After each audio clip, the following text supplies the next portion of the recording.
আজ আসলাম কলকাতার এক টুকরো লখনৌতে আওয়াধি লাঞ্চ করতে।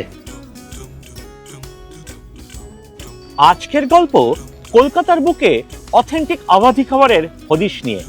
লখনৌতে যাওয়ার সুযোগ না হয়ে থাকলে কলকাতায় বসে এখন লখনৌয়ের খাবারের স্বাদ নিতে পারবেন। তবে সাবধান, জিভে জল আসতে বাধ্য। তাহলে শুরু করা যাক।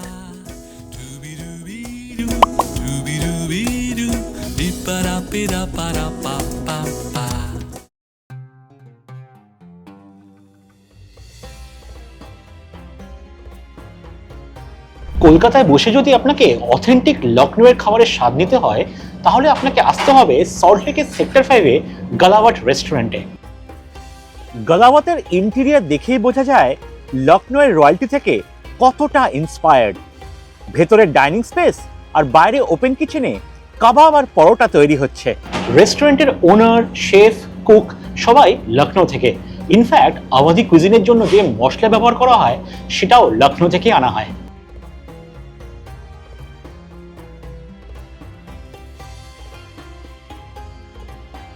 গালাওয়াট শব্দের অর্থ হলো সফটনেস, মাংসকে নরম করার পদ্ধতি, আর তার থেকেই নাম হয় গালাওয়াট কাবাব। শোনা যায় লখনৌয়ের নবাব আসাফউদ্দৌলার বয়সের সাথে দাঁত পড়ে যায়, কিন্তু নবাবের কাবাব আর মাংসের প্রতি ভালোবাসা কোনো অংশে কম হয় না। রকাবদাররা নবাবের জন্য এমন এক কাবাব বানায় যেটা খেতে গেলে দাঁত লাগে না, মুখে গেলেই মিলিয়ে যায়, আর সেই থেকে আবিষ্কার হয় গালাওয়াট কাবাব।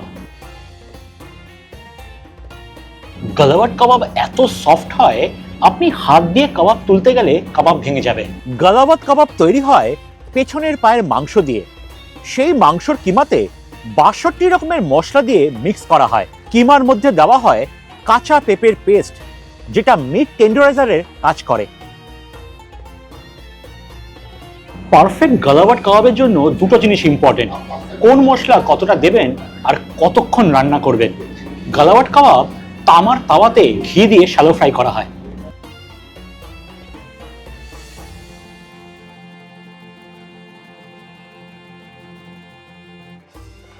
আরো একটা জিনিস দেখলাম, কাবাবকে ওভারকুক করে কালচে করে দেয়নি।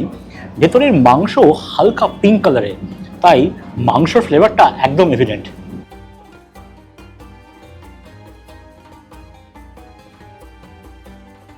কাবাবের ফ্লেভারে মশলার একটা মাইল্ড হিট আছে, যেটা জিভের পেছনে গিয়ে হিট করছে। লখনৌয়ের দস্তরখানে এরকম গালাওয়াট কাবাব খেয়েছিলাম, তার কথা মনে পড়ে গেল। এখানে এক পোর্শনে 4 পিস গালাওয়াট কাবাব থাকে।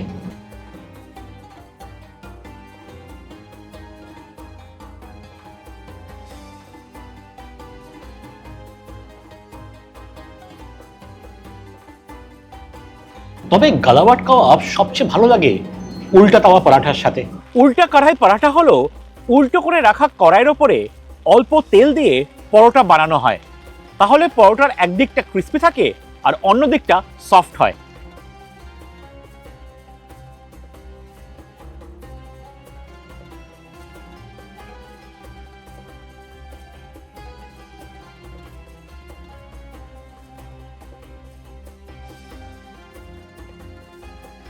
গালাওয়াটের স্পেশালিটি হলো এমন কিছু কাবাব এখানে পাওয়া যায় যেটা আবার লখনৌতেই বেশি পপুলার। যেমন আমার সামনে রয়েছে কাকড়ি কাবাব। কাকড়ি কাবাব নিয়ে আপনাদের একটা ইন্টারেস্টিং গল্প বলি। কাকড়ি হচ্ছে লখনৌ থেকে প্রায় 20 কিলোমিটার দূরে একটা ছোট্ট শহর, যেখানকার মালিয়াবাদী আম খুব বিখ্যাত। গল্পে শোনা যায় এক নবাব ইংরেজ অফিসারদের আম খাবার পার্টিতে ইনভাইট করে।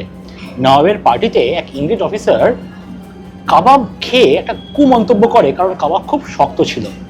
সেই অপমানের জবাব দেওয়ার জন্য নবাব তার রকাবদারদের বলে এমন একটা কাবাব বানাতে যেটা খেতে গেলে মুখ কম নাড়াতে হবে আর মুখে গেলেই কাবাব মিলিয়ে যাবে। আর সেই থেকে আবিষ্কার হয় কাকড়ি কাবাব। কাকড়ি কাবাব তৈরি হয় রানের মাংস দিয়ে। মাংসর কিমাতে অল্প টেক্সচার রাখা হয়, যার মধ্যে 48 রকমের মশলা ব্যবহার করা হয়। কাঁচা পেঁপের পেস্ট মাংসকে নরম করতে সাহায্য করে।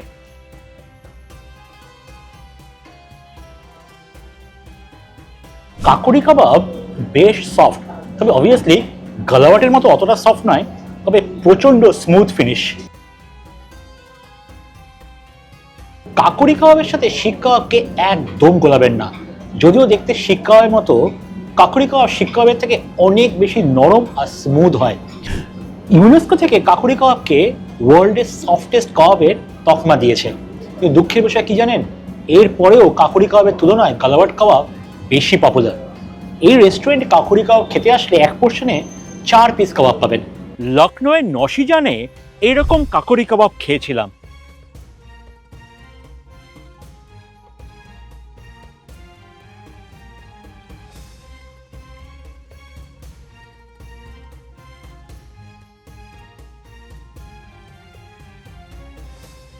যদি মাটনের জায়গায় চিকেন কাবাব প্রেফার করেন তাহলে গালাবাটে মুর্গ বান্ন কাবাবটা কোনো মতেই মিস করবেন না। চিকেন কাবাব আঙ্গিঠি থেকে নামানোর ঠিক আগে ওপর থেকে ডিমের গোলা ঢেলে একটা পাতলা প্রলেপ দেওয়া হয়।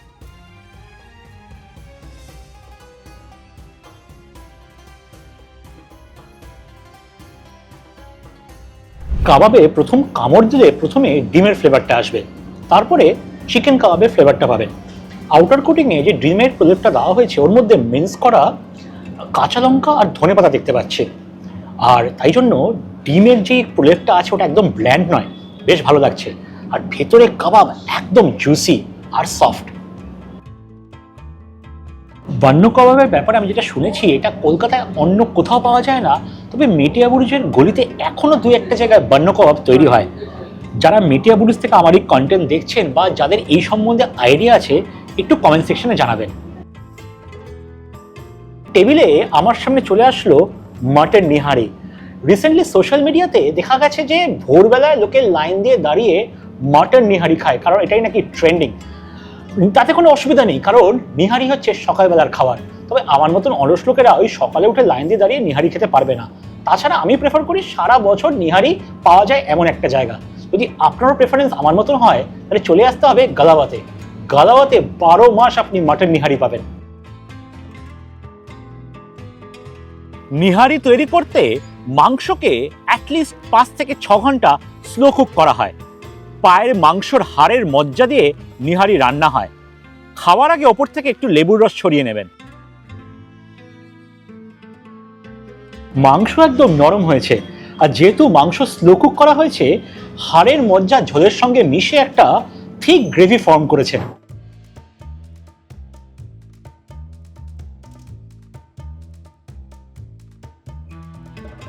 নিহারি বেস্ট যায় খামেরি রুটির সাথে। আটার সঙ্গে খামেরি মানে ইস্ট মিক্স করে তন্দুরে দেওয়ার পরে এরকম ফ্লেকি আর ক্রিস্পি রুটি তৈরি হয়। আর এইটার যা গন্ধ না, এই গন্ধে খিদে চাগার দিয়ে ওঠে।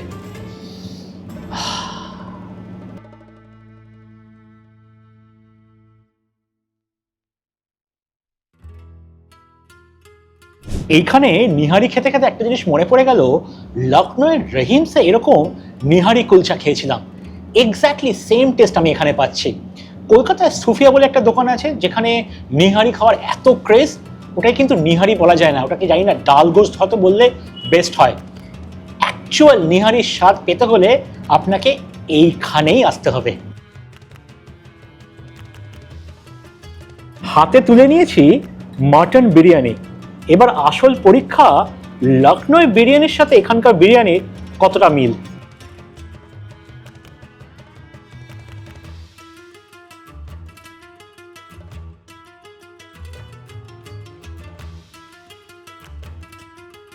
আওয়াধি বিরিয়ানির কনসেপ্ট হলো গোটা মশলা দিয়ে বিরিয়ানি রান্না করা হয়, কিন্তু বিরিয়ানি খাওয়ার সময় গোটা মশলার ট্রেস বা মাংসের হাড় কোনোটাই মুখে পড়বে না, যাতে আপনার বিরিয়ানি খাওয়ার মজাটা কোনো অংশে কম না হয়।